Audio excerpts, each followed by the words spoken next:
Spider-Man es sin duda el superhéroe más popular de todos los tiempos, y esto ha sido así durante décadas. Pequeña joya de Marvel, sin embargo, pasó años atrapado en un infierno legal de derechos de explotación.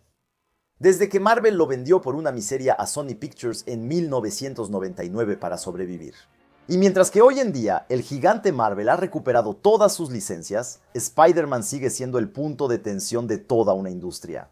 Pero podría ser que 2026 y 2027 marquen un verdadero punto de inflexión en la gestión del Capitán Parker y de todo su universo, porque Sony y Disney parecen finalmente haber encontrado un terreno común, un acuerdo en el que ambas partes salen beneficiadas y que podría cambiar para siempre la manera en que los personajes de su increíble historia serán explotados en pantalla. Una muy buena noticia para nosotros, el público, nosotros que nunca hemos podido disfrutar realmente de un hombre araña plenamente integrado al elenco de Marvel. Y nosotros, que tal vez por fin vamos a escapar de las horribles películas del universo Spider-Man de Sony, que les recuerdo, no tienen absolutamente ningún hombre araña en ellas. Y buenas noticias, hoy tengo muchas para ustedes, amigos. La posible llegada de Venom al MCU, la evolución de la historia de Peter, un proyecto donde el hombre araña finalmente va a pelear junto a Daredevil, o incluso un nuevo SSU, pero esta vez con muchos hombres araña que ya nos encantan, los del Spider-Verse. Sí, estos próximos 2 años van a ser los mejores que cualquier fan del Hombre Araña haya conocido. Podrían marcar el final de una guerra entre dos estudios que, hasta ahora, solo ha tenido perdedores. Así que cuidado, ahora entramos en la zona de spoilers, zona de todos los peligros. Estás con Kevin Burkhardt, el teórico favorito de tu teórico favorito. Créditos.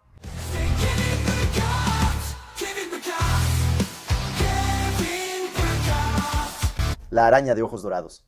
Como les decía en la introducción, Spider-Man es probablemente hasta hoy el personaje más rentable de todos los tiempos. Y la historia detrás de esta desastrosa decisión de Marvel, vender sus derechos, es bastante curiosa, pero nunca se las he contado. Así que empecemos por ahí para entender la revolución que está ocurriendo hoy, y para eso nos vamos a basar en el excelente libro The Reign of Marvel Studios de Joanna Robinson.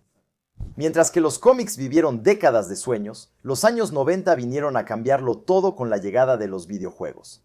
Sí, los jóvenes ya no leen, ahora pasan su tiempo frente a la televisión. Un choque que va a arruinar totalmente a la editorial Marvel, que hasta entonces era poderosa en Estados Unidos. En esa época, Stan Lee, uno de sus guionistas más importantes, intenta todo para salvar la empresa. Incluso llega a buscar a Michael Jackson, un gran fan de Marvel.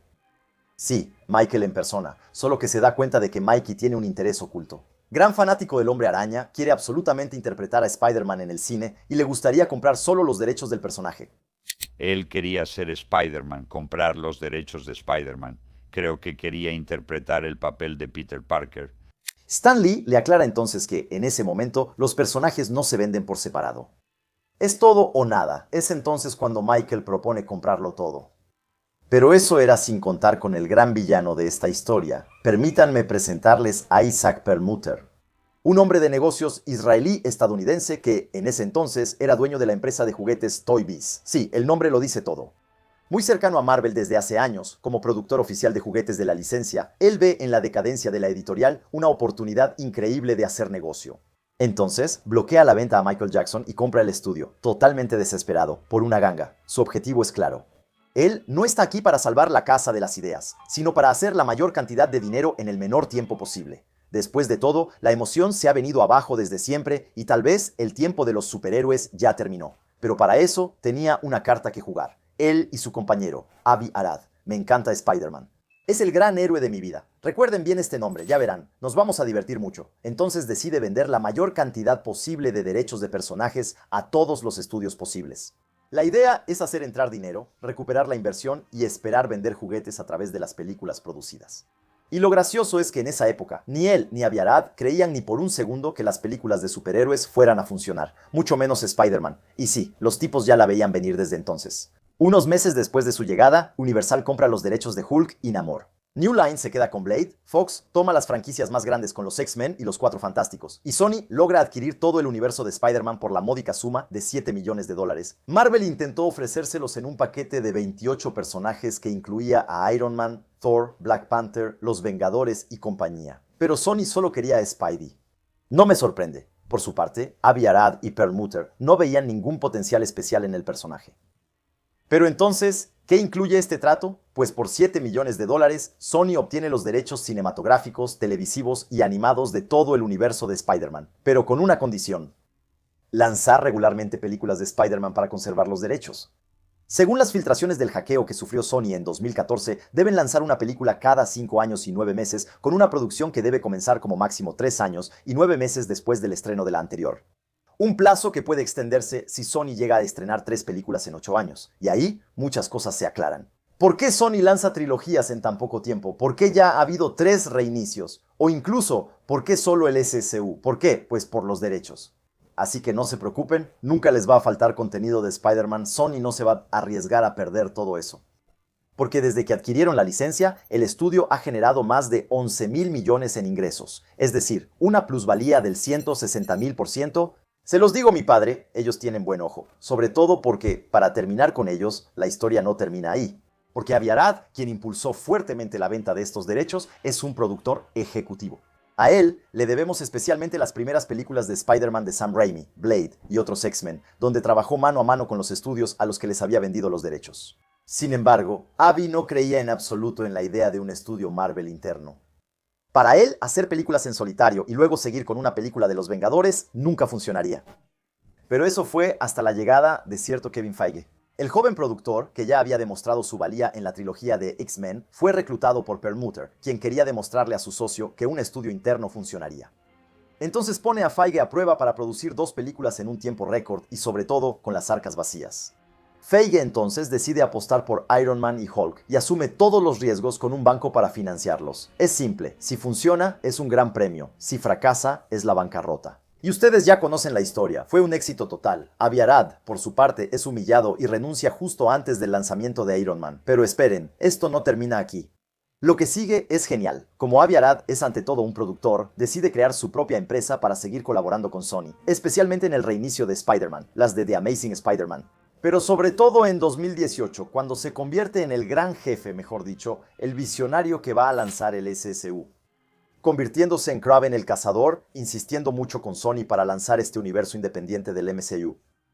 Sí, eso es, tenía una revancha pendiente y aún así se equivocó completamente. Bueno, ahora que sabemos todo eso, entendemos un poco mejor lo que pasó entre Sony y Marvel durante todos estos años. Un hombre que no creía en un proyecto se convirtió en el mayor éxito de la historia del cine, y que terminó del otro lado con aquellos a quienes les había vendido los derechos del personaje más exitoso de la industria, dándoles las armas para fastidiar a quienes lo habían humillado. Y lo peor de todo esto es que, aunque el CEO de Sony Pictures tuvo que irse y fue reemplazado por Ravi Auja después del fracaso del SSU, ninguno de los verdaderos responsables de este SSU se fue. Entonces, sí despidieron a unos cientos de personas justificando una reestructuración, pero Amy Pascal y Avi Arad, los principales responsables, ellos se quedaron. Peor aún, siguen a cargo de los proyectos más grandes del estudio, incluyendo Brand New Day. Después entendemos bien que ya no tienen la misma influencia en Marvel, porque Tom Rothman, director general de Motion Pictures del grupo, anunció que el SSU iba a ser reiniciado. Pero esta vez, con otras personas al mando. ¿Dónde estamos en la franquicia de Spider-Man? No en el Spider-Verse animado. ¿El Spider-Verse más grande está muerto? ¿Vas a volver a esos en algún momento? Sí, lo harás. Pero será un reinicio total. Sí, nuevas personas. Está bien. Entonces esperemos que aquí sí esté hablando de nuestro amigo Avi. Y es todo este cambio el que probablemente cambió muchas cosas entre Marvel y Sony. Pero hablaremos del nuevo SSU más adelante en el video. Porque antes de eso, me gustaría volver al Spider-Man del MCU. Según rumores importantes, entonces, las tensiones entre Sony y Marvel nunca habían estado tan calmadas. Mejor aún, parece que todas las partes lograron encontrar un terreno común, y solo hay que ver cómo va la producción de la próxima película de Spider-Man. Ya les había hecho un video para hablarles de todo eso, pero en efecto, Destin Daniel Cretton y Tom Holland parecen estar en perfecta armonía, y todos parecen confiar en ellos. Mejor aún, parece que Sony está totalmente dispuesto a compartir mucho más su licencia. Sí, el Spider de Tom Holland probablemente es el menos Spidey de todos los Spidey que hemos visto hasta ahora en el cine.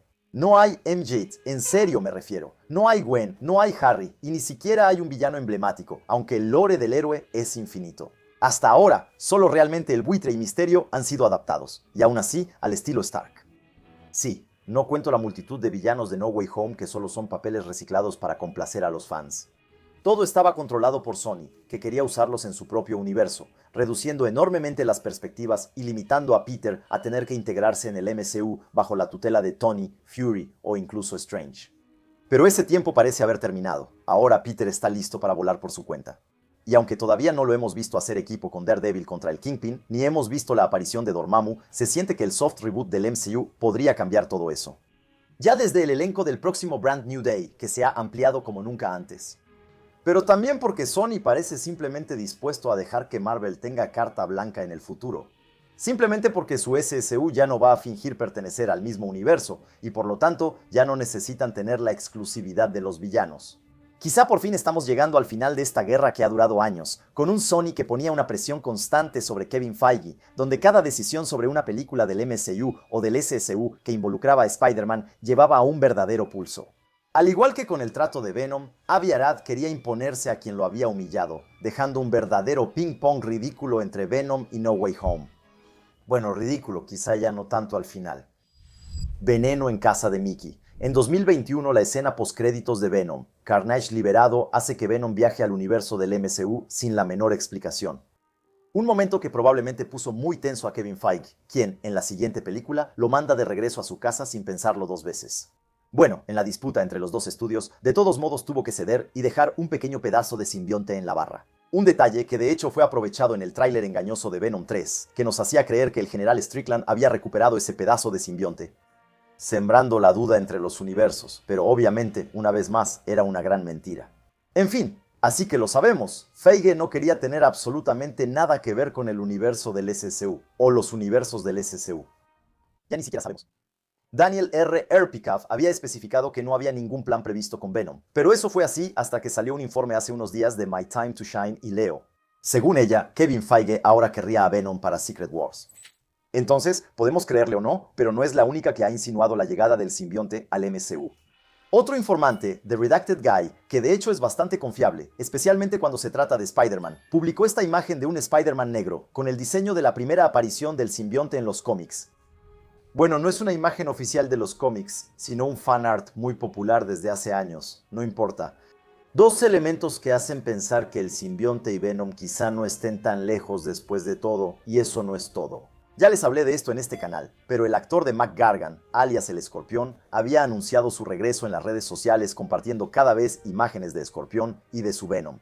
Porque si no lo saben, en los cómics, el simbionte estuvo durante un tiempo ligado al criminal McGargan, dando una de las versiones más violentas de Venom. Y una evolución así podría tener todo el sentido. En mi último video, les hablaba de un posible futuro de Bullseye en un equipo de Thunderbolts Black Ops, formado por Valentina Allegra de Fontaine.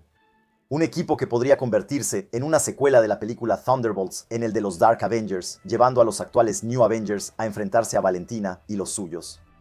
Y adivinen quiénes forman parte de ese equipo en los cómics. Bullseye, claro que se hace pasar por Hawkeye, pero también McGargan como un Spider-Man negro.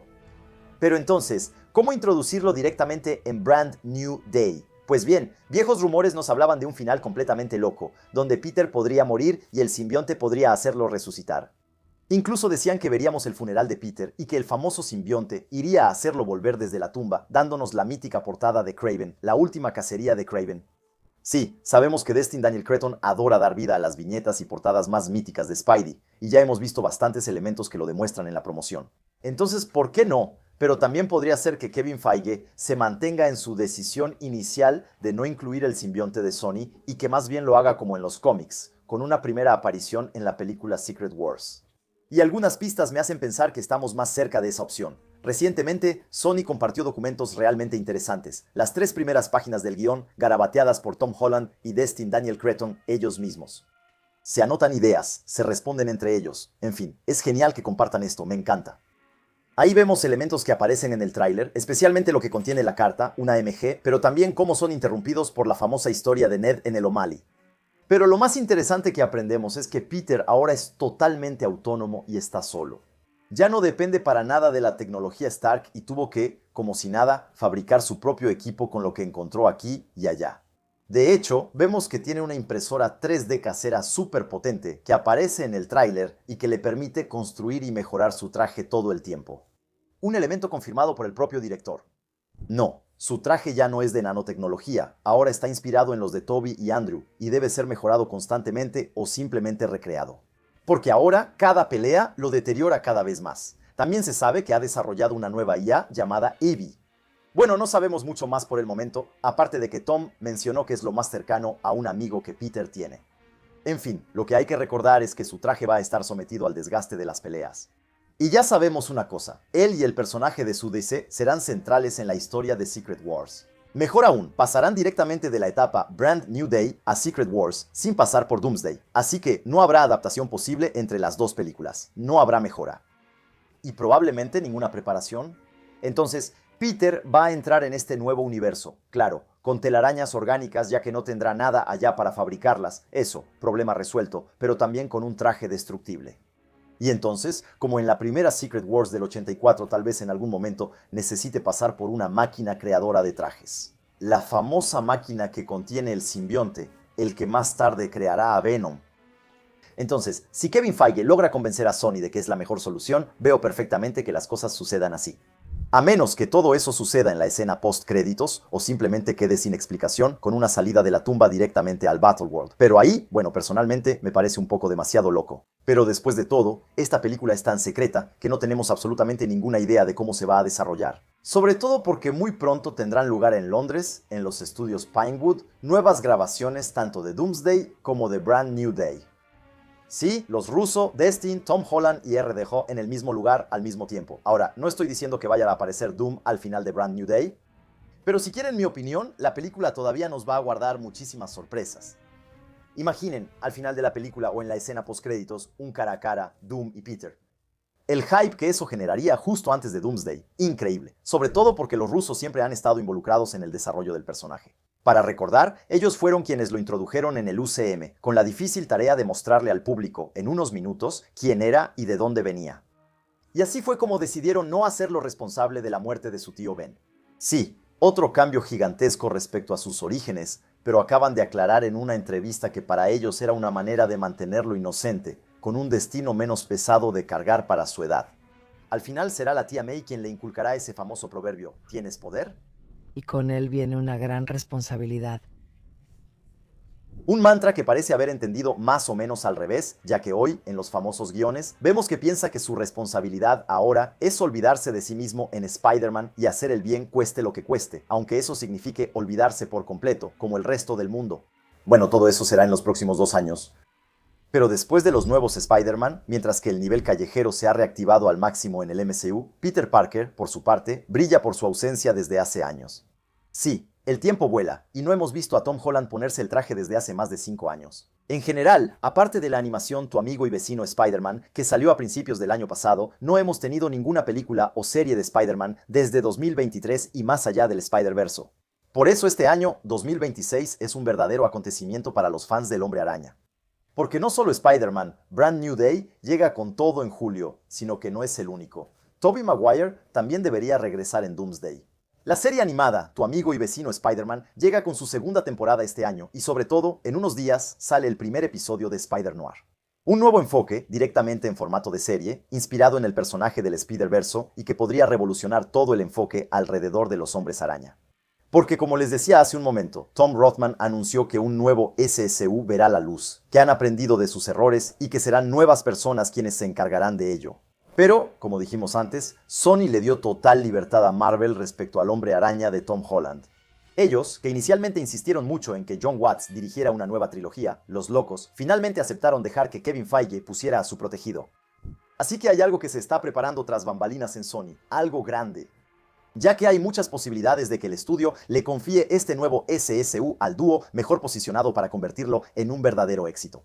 Obviamente hablo de Christopher Miller y Phil Lord, ambos guionistas de la trilogía Spider-Verse y recientemente directores reconocidos por el éxito del proyecto Última Oportunidad con Ryan Gosling.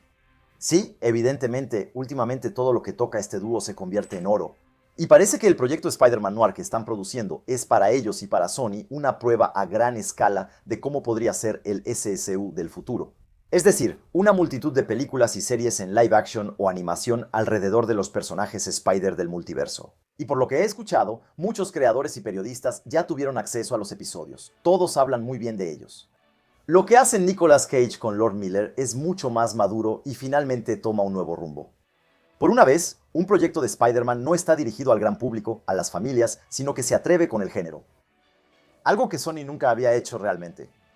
Porque incluso la trilogía de Venom desnaturalizó por completo a un personaje que, en esencia, no es solo un tipo flaco, sino más bien un monstruo. Pero eso no es lo único interesante de este proyecto. Sabemos que, a diferencia del universo Spider-Verse, este Spider-Man Noir no será Peter Parker, sino Ben Reilly, un clon de Peter en los cómics. Podríamos pensar que las fricciones entre Marvel y Sony obligan a Prime a no poder usar otro Peter Parker en acción real. Pero parece que la razón es más contractual, más relacionada con las condiciones legales alrededor del propio personaje de Peter Parker. Sí, cuando se trata de un personaje mítico, hay lineamientos bastante estrictos.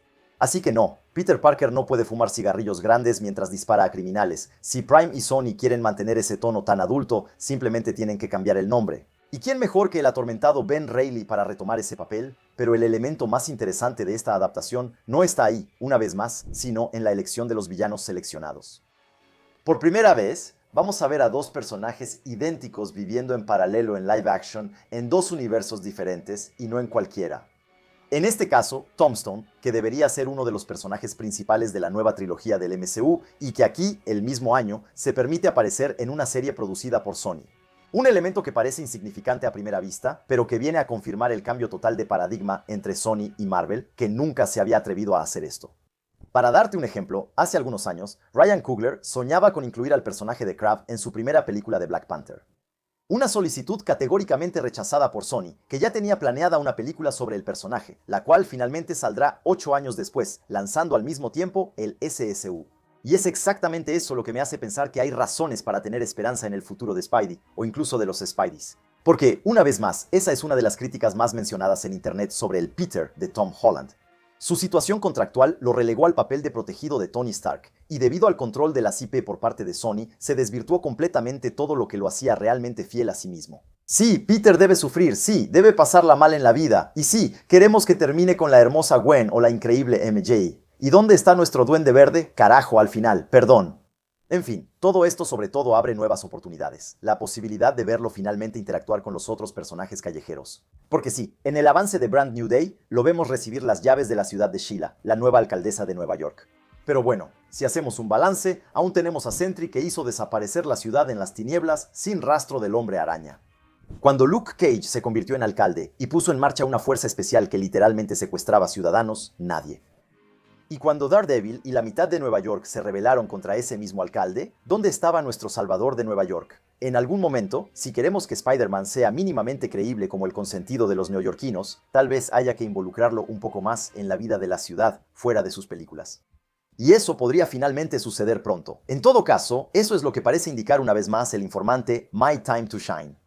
Después de haber compartido esta imagen, donde vemos una de las escenas finales de la temporada 2 de Daredevil Born Again, esa donde Matt ya no está solo frente a Cage, sino acompañado de Frank y Peter, ella agregó un pequeño comentario interesante. Escuché que tendremos algo como esto antes de lo previsto. Y obviamente es algo que todos queremos ver. Mientras Matt hablaba de un ejército para luchar contra Fisk, al final de la temporada, uno al final solo tuvo la ayuda de Jessica y de 3 policías. Pero con el regreso de los defensores completos y el regreso de Fisk a Nueva York, en la temporada 3 de Born Again, podría ser que todo el nivel callejero evolucione completamente. Porque cuando tomamos un poco de distancia, esta historia a nivel callejero hasta ahora ha tenido dificultades para evolucionar. Fisk sigue perdiendo una y otra vez contra Daredevil, y ya lo ha intentado todo. Ganar como jefe que controla el crimen organizado, prisión. Controlando al FBI otra vez, prisión. Y al final pasó por el poder político y aún así no funcionó. Aunque esta vez es Matt quien está en prisión. Así que creo que Fisk va a tener que resignarse a jugar el mismo juego que sus adversarios, es decir, rodearse de supervillanos. Y para mí, esa es la evolución lógica del nivel callejero en el MCU. El tiempo de la mafia de Netflix terminó con la temporada 2 de Born Again y el especial de Punisher. Creo que Brian Yudai va a lanzar una nueva red criminal potenciada mucho más cercana a los cómics. Fisk y Frank literalmente vaciaron la ciudad de sus pandillas, y ahora se habla de Escorpión, de Tombstone, del regreso de la mano, así que hay muchas posibilidades de que Fisk lo entienda. El juego ha cambiado. Ahora debe adaptarse para recuperar su lugar, lo que explica por qué en el futuro Daredevil probablemente necesitará ayuda para detenerlo. Incluso, el jefe podría finalmente tomar su lugar como el gran villano de Spider-Man, liberándolo de ese enfrentamiento constante entre Murdock y Fisk. De hecho, existe una teoría que dice que Fisk hará todo lo posible por resucitar a Vanessa y que podría intentar usar los recursos de la mano. Pero bueno, todavía es un poco pronto para profundizar en esa hipótesis. Pase lo que pase, nunca las relaciones entre Sony y Marvel han parecido tan buenas, como les decía, y creo que eso es una excelente noticia para nosotros. Porque al fin ya no escucharemos más que un proyecto esperado por todos los fans, no se realizó por una pelea de hace 30 años. Bueno, eso esperamos. Después de que Marvel lo replanteó todo en los últimos años para intentar volver a la cima de su arte, esperamos que Sony finalmente logre hacer lo que los fans esperan. Y sí, apostarlo todo por Lord Miller parece ser la mejor opción. ¿Y qué mejor manera de lanzar todo esto que con Beyond the Spider-Verse, que finalmente debería estrenarse en 2027, que también será un gran año para Spider-Man, con el probable regreso de los 3 Spideys en Secret Wars? Y eso es solo el comienzo, ya que Sony ya anunció una película animada muy adulta sobre Venom que será dirigida por los dos consentidos de Hollywood, Zach Lipovsky y Adam B. Stein, directores de la última entrega de Destino Final, así que sí, eso ya marca la pauta. Pero otros proyectos ya parecen estar bastante avanzados, como una película animada de Spider-Punk o el lanzamiento de un proyecto centrado en Gwen Stacy, también conocida como Ghost Spider. Queda por ver si la próxima pelea entre los estudios no se va a centrar en el personaje de Miles Morales. Porque claramente el reto del futuro está en un Spider-Verse en live action, o incluso, ¿por qué no?, conectado con el MCU. Porque todavía existen muchísimas historias multiversales que la saga Spider-Verse ni siquiera ha mencionado, ni siquiera ha rozado. Una de las mejores, con Morlun y los herederos. Y sobre todo, no dudes en suscribirte para no perderte la próxima. Es gratis. Nos vemos la próxima semana. Mismo día, misma hora. Chao. Chao.